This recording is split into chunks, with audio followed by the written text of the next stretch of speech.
Donald Trump has announced his June 12 meeting with Kim Jong-un is back on and revealed he is considering lifting economic sanctions on North Korea.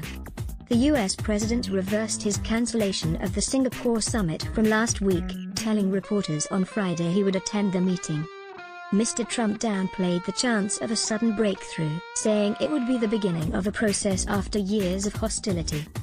The announcement came after Mr. Trump met Kim Jong-un, one of Kim's closest officials and a former North Korean spy chief, for talks in the Oval Office. The meeting lasted more than 90 minutes and included discussions about economic sanctions.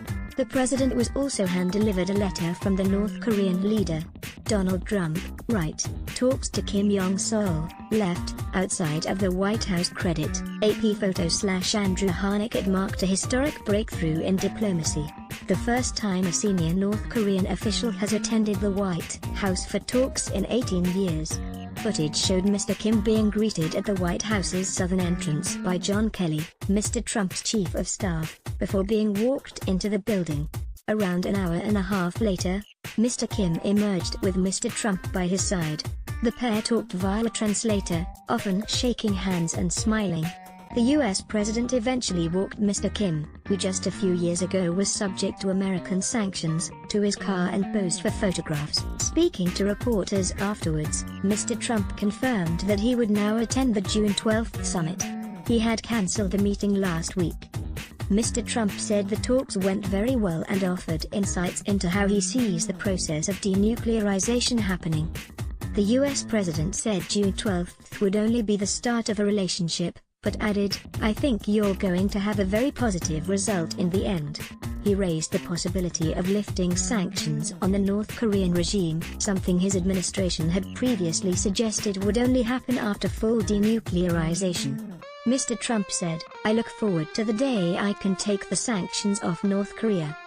He added that he no longer wanted to use the phrase maximum pressure to describe his approach on North Korea, that has been the defining policy of his administration towards the regime to date, involving ramping up sanctions on the regime to force it into talks.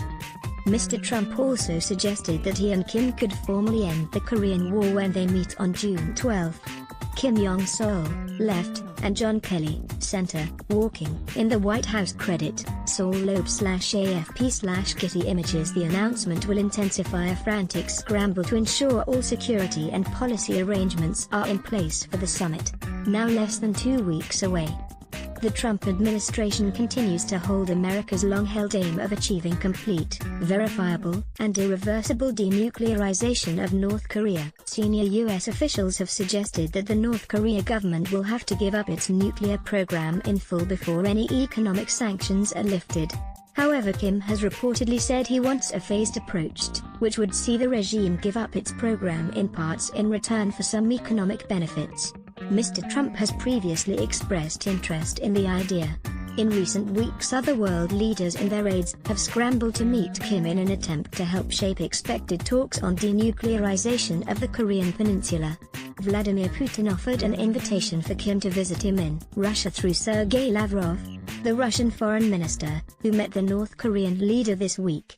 Xi Jinping, the Chinese president, and Moon Jae-in, the South Korean president, have both met Kim twice this year, while a meeting with Shinzo Abe, the Japanese prime minister, remains